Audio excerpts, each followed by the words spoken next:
We are live. Good evening, everyone. I'm David Johnson of Transform Ed Consulting, and we are happy to have as our guest tonight Rebecca Corbin. Rebecca Corbin, EDD, is President and CEO for the National Association for Community College Entrepreneurship. During her 7-year tenure, NACCE has grown to be a thriving network of 330 community colleges and historically Black colleges and universities. Grants awarded to member colleges in the past 3 years have surpassed over $16 million. Dr. Corbin has co-authored 3 books about college entrepreneurship, and she is the co-host of the podcast Making Our Way Forward, with listeners in over 380 American cities and 28 countries. Prior to NACCE, she served as Vice President for Advancement at Rowan College at Burlington County in New Jersey. Hello, Becky. How are you? I'm terrific. Thank you, David, and welcome to everybody who's joining us tonight.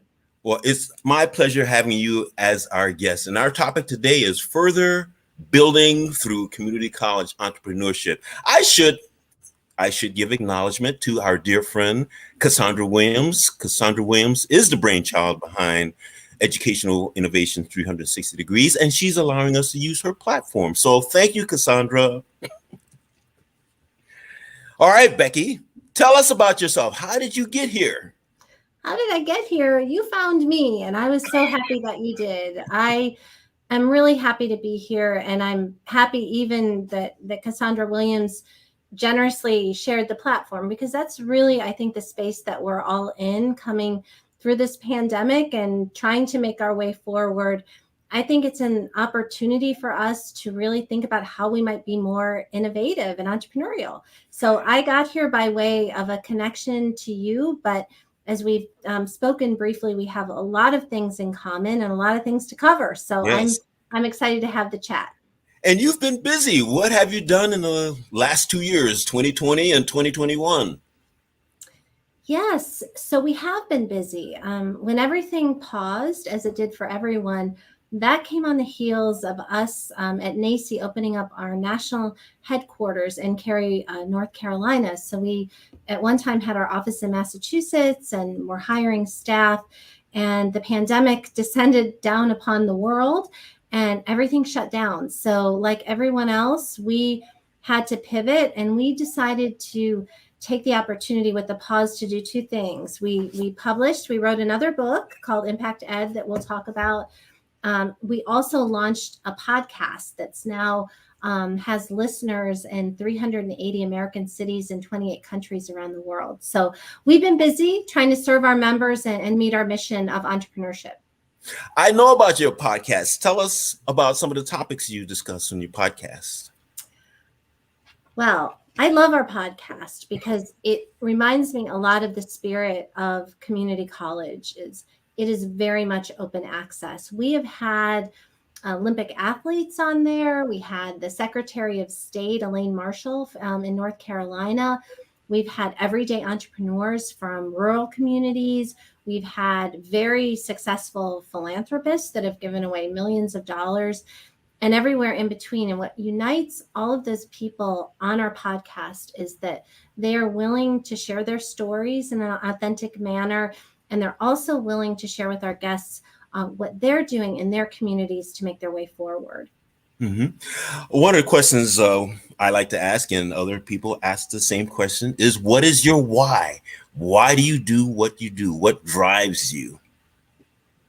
I love that question. And I also love that TED Talk by Simon Sinek. I remember watching that, and it changed my life. I don't know if people who are listening watch that, but I think for me, when I found truly what my passion is, which is entrepreneurship, not just in a business development sense, but in a sense of helping people actualize and succeed. So it can run the gamut, very successful people launching, STEM businesses and scientists, all the way to the everyday entrepreneur, which is what I'm really passionate about these days, of Main Street entrepreneurs, people that can really have a wonderful quality of life through the skilled trades, through businesses that really keep communities thriving. So I like to have fun. I shared with you some of the things in my office before we started, and I think kind of tapping into that creative spirit, we all have it, and I just feel very passionate to help people find their paths the same way that other people have helped me find mine.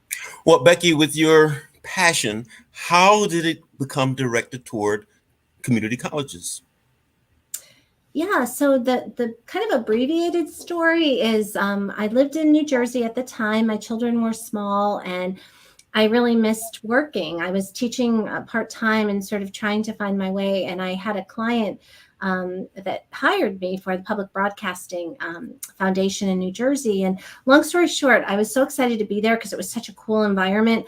I literally would volunteer to do anything. And there was a lot of drama, as you can imagine, with creative people. And so people would have issues and they'd say, well, there's nobody here to do the pledge drive, or there's nobody here to do this.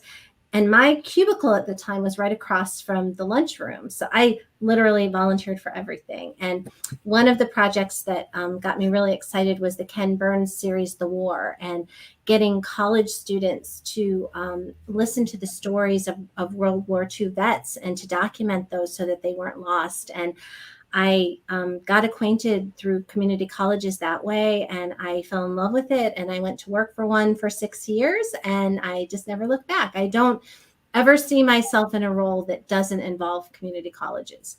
Well, great. Our subject tonight is future building through community college entrepreneurship. We have three headings: how community colleges help entrepreneurs, mindset plus action, future building summit in Minneapolis. Where should we jump in? I think we should start with mindset Okay, let's and go. effectuation. Let's do it. Okay. And I'm going to try to not be a time offender. I'm going to try to do this very succinctly. But when I came to NACCE 7 years ago, I heard this term effectuation that was coined by Dr. Sarah Sarasvathy at the Darden School, University of Virginia. And I thought it was kind of a weird word. And when I found out what it meant, it literally changed my life because it was so simple. And I learned that you could apply it to executives, to college chancellors and presidents, all the way down to middle school students. So Well, it has I think I know what the word effectuation means, but how do you use it? I use it in my work life every single day. And what I do is effectuation is really looking at your bird in hand assets. So if you're trying to create something, you're not looking at what you don't have, you're looking at what you do have. I try to do that, through increasing the revenue for NACCE. We're a nonprofit, but I try to really run it like a business. What are our lines of business? How do we serve our members? How do we serve our customers? So that's a component of effectuation. The affordable loss component, you can choose to work on one thing or hire one person, but not another. The effectuation or entrepreneurial person learns how to evaluate risk. And it doesn't mean that you're not going to have failures. I showed you my lemon earlier, which is another tenet of effectuation. It's not being afraid to take risks and to try things out, but you place small bets. So you're Mhm, not betting the whole farm on one idea, but you're mhm. slowly testing things and you're learning. So those are three aspects of it that I love, that I try to incorporate every single day. And how does that fit with mindset and action? Is the mindset or is effectuation an example of mindset? It is. It is a mindset because if you think about it, if you think about how you view the world, you hear commonly the cliche is the glass half empty or half full. If you have entrepreneurial mindset, you're always looking at opportunity. So, for example, I was out in Omaha, Nebraska earlier in the week, and they have a lot of assets. They have a lot of corn, lots of corn. So that's their bird in hand asset. So if you're thinking with an entrepreneurial mindset, you're not thinking about what they don't have. They don't have an ocean. They don't have a big city, but it's focusing on that. And I think with mindset, what you're doing is it's a habit. You're constantly training yourself to look for opportunities. You're looking for problems to solve. So you're not even a problem solver, you're a problem seeker because So you then, see what, opportunity within problems. so what you're describing now, is that the act of cultivating entrepreneurship?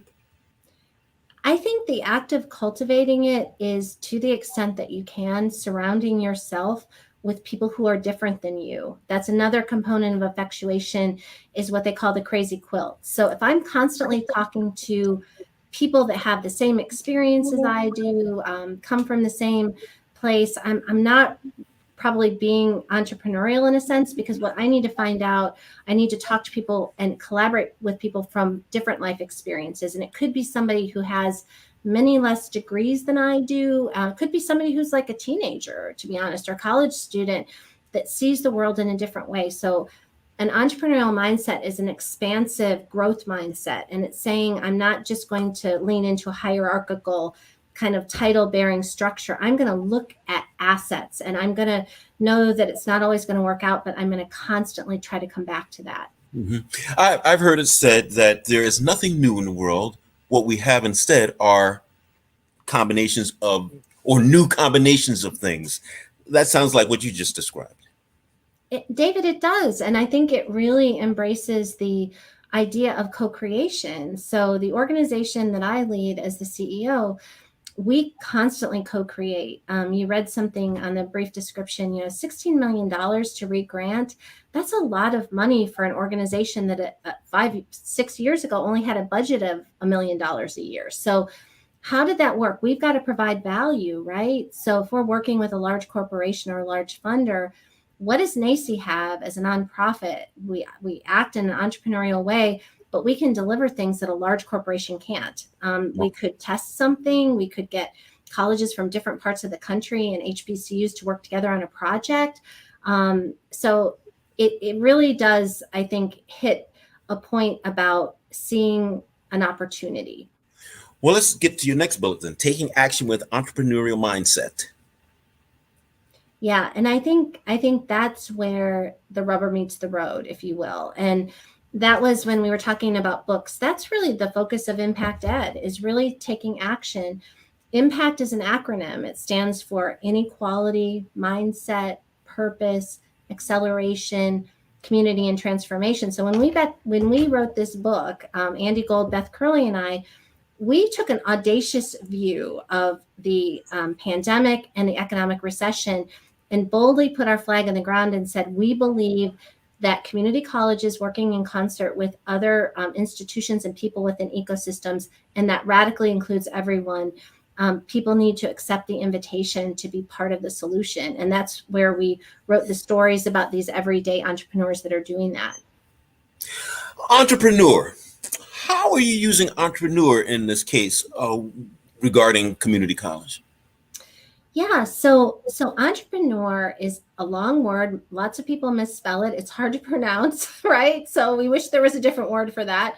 But looking at entrepreneurship as very interdisciplinary, for example, like you mentioned to me, your roots as a musician and how interesting your life is. And so entrepreneurship, most people think if you're a music major, okay, there's nothing remotely entrepreneurial about that.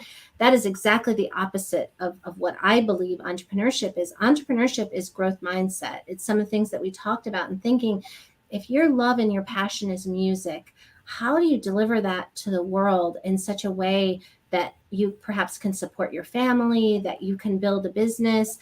And it doesn't even have to be a for-profit business. It could be a nonprofit like NACI. Like our bottom line, we're having a very good year. The difference between a for-profit and a nonprofit is we will end the year in a net positive position, but that money doesn't go back to me as the CEO or to the shareholders. It stays with the organization so we can co-create more products and services to our members. So stay with the organizations. Do you mean the institution of higher education, community college, or historically Black university, college or university? Yes, many of them offer entrepreneurship programs, both in the credit and the non-credit areas.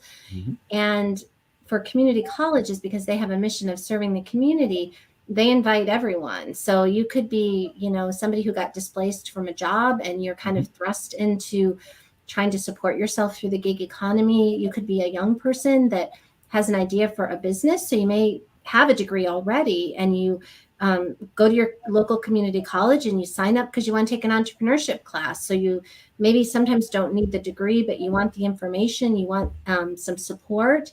Mm-hmm. So, and it can span all kinds of businesses, service businesses, STEM businesses, just pretty much anything that you can think of. And many hundreds and hundreds of community colleges across the country have these degree programs and non-degree programs. So Becky, when I first considered entrepreneurship, how community colleges help entrepreneurs and future building through community college entrepreneurship, I wondered if you meant students are learning about entrepreneurship or the institution is acting as an entrepreneur and creating new things that would help the institution thrive and survive, not just survive, but thrive. So yes and yes. So those are, you basically hit on our two main pillars. So we work with college presidents and leaders to try to lead with an entrepreneurial mindset. So that means, forming partnerships in your community. It means not going it alone, but, partnering with chambers and other institutions to provide better services for communities and for students. And it also means in the classroom, right? Because you think about entrepreneurial skills, right? The ability to pitch something, the ability to work as a team, the ability to problem solve. When you look at soft skills and some of the complaints that industry providers have, that maybe some people don't come equipped with those skills because they've not had that experience.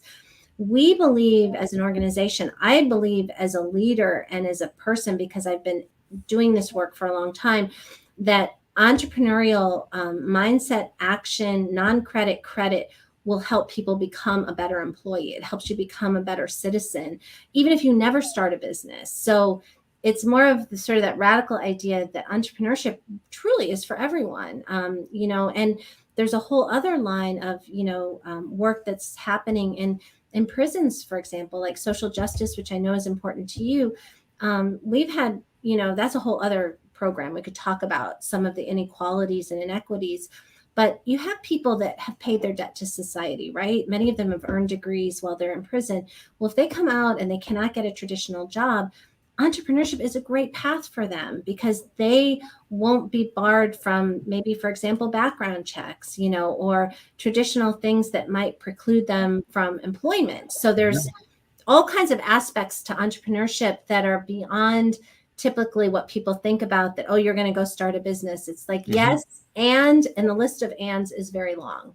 Well, it seems as though your last comment leads to this next bullet: advocating for positive social change with an entrepreneurial mindset.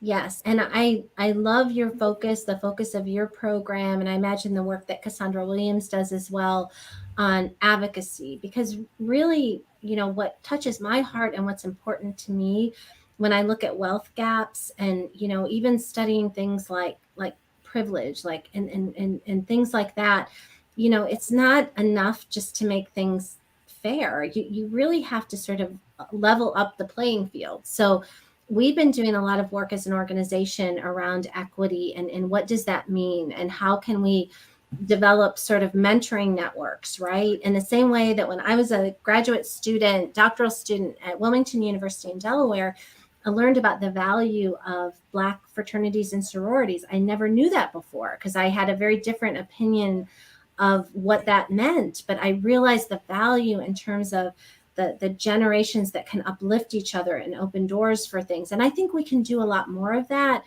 But to the extent, and I'm seeing this a lot more in HBCUs, of them welcoming lots of diverse people. We have an HBCU graduate that works here in our office. He's a white man. He deliberately chose to go to North Carolina Central, partially because of his major, but partially because of their work within the Black community, which was very important to him. Wow, that's great. Well, which next topic should we address? Could we talk about the Future Building Summit in Minneapolis? Because I'd like to speak a bit about that city and some of the things that we have planned as a way for folks that might be tuning in to think about things that they might do in their own communities. Great, let's do it. Okay. So October 3rd through the 6th, NACCE is going to be in Minneapolis, Minnesota, which everybody knows is the site of the George Floyd murder, which is somber and sad, and an opportunity to advocate, as you say, and to lean into equity and social justice. So we as an organization are taking that opportunity to do a number of things. I was out in Minneapolis about 3 or 4 weeks ago, and I visited the memorial site for George Floyd, and it was a very emotional experience. There's beautiful, now you've got some graphics, and you've got a beautiful natural garden, and you've got businesses that are reemerging, but it's startling and unsettling to see Cub Foods and actually see some of the people that we witnessed in the trial. So while the focus is on higher ed and education, we're going to be doing two things. We're going to be focusing on that equity experience, and we're going to set up an innovation studio at our conference where college students are going to have people facilitate what did they experience and what are they going to take from what they experienced to make changes in their community. So we're going to co-create some strategies around equity. The Future Building Summit, if you will, very briefly, that's going to happen on October 6th is going to include dozens of elected officials and industry leaders and philanthropic leaders that are going to take the tenets of impact ed and talk about those and share stories, but importantly, ideate. How do you take information and action? Because a lot of the foundations that I've been talking to, the Kauffman Foundation is funding it, Blackstone Foundation is participating, numbers of them. They're looking at the assets they have and how might they deploy them differently. So it's going to be an exciting day. Anyone who is tuning into this program or anyone is invited to attend the Future Building Summit virtually, and we're not charging for that because we want to have a robust participation. So we've got hundreds of people that are going to tune in, but our goal is to come up with some solutions and some steps that we can act upon and move forward. Our audience doesn't notice, but you and I spoke beforehand, and we discussed why we earned EDDs and not PhDs. Would you touch on why you chose an EDD as opposed to a PhD? Well, first of all, I guess, David, I should disclose that we have the common path through Bloomington, Indiana. I was there, right? And you did a lot of your postgraduate work there. So I guess we were born into this, but we could have opted to earn a PhD. I specifically chose an EDD partially because I just fell in love with community colleges, and I do enjoy research and more action research oriented, more qualitative research, although I do enjoy reviewing and reading, and I've read and written some articles. But for me, I always felt like, maybe because my father was a sociologist, I really felt like I had a calling that I wanted to make the world a better place. And for most of my life, I had no clue as to how to do that.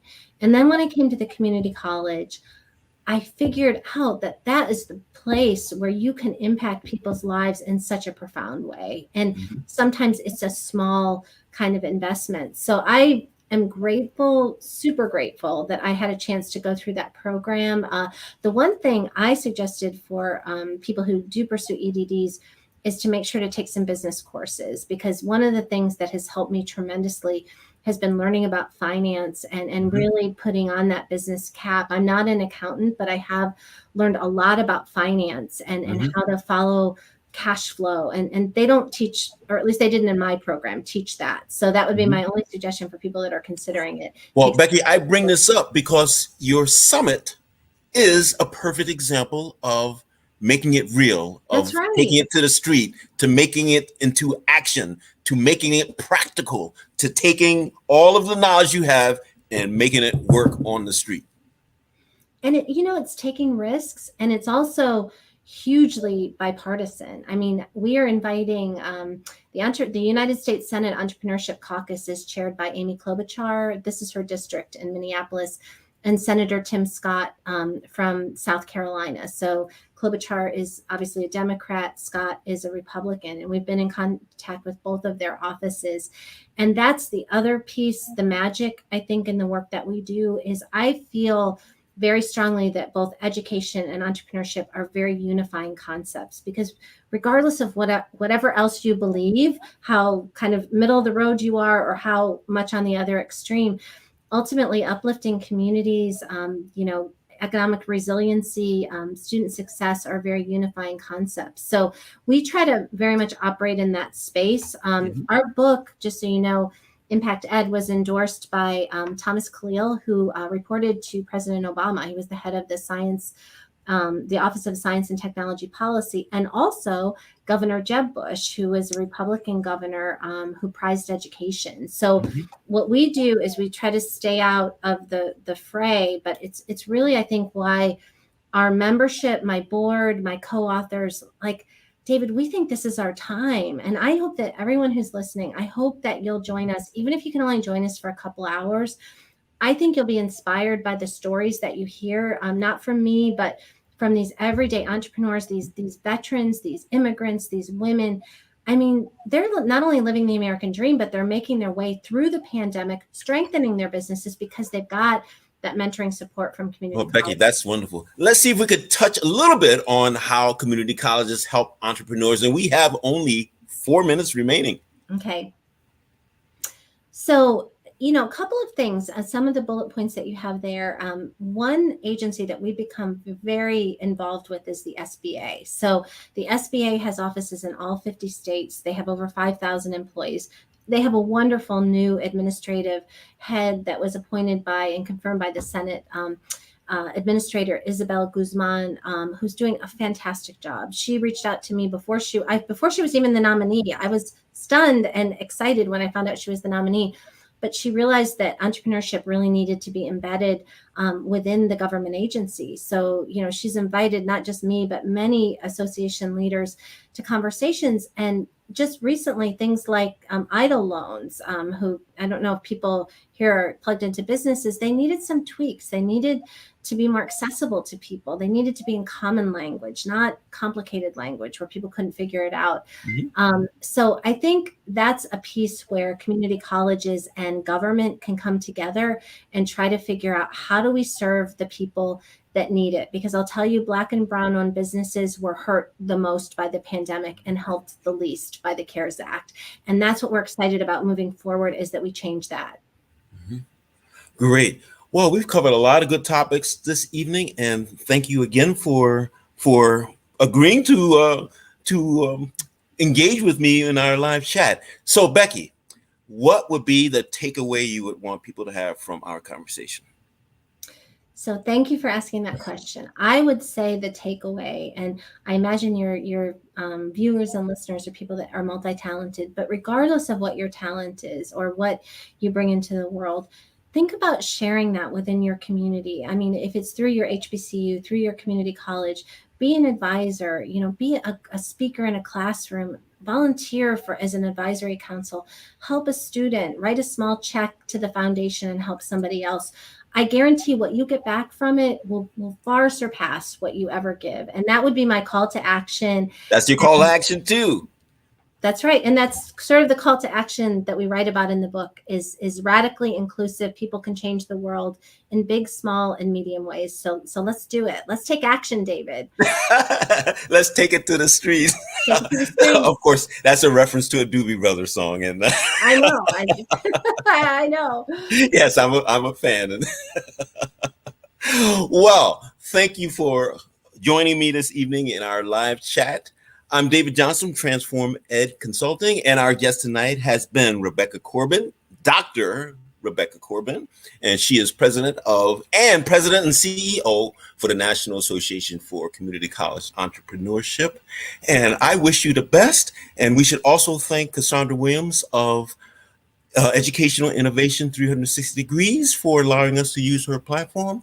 And any last words you'd like to give to our audience? I just want to thank you. I said something today, begin your day with gratitude and just do whatever you can to make the world a better place. We are going to get to the other side of this pandemic if we all work together. I'm looking forward to it. Me too. Well, thank you, Becky. Thank you, David. Thank you much.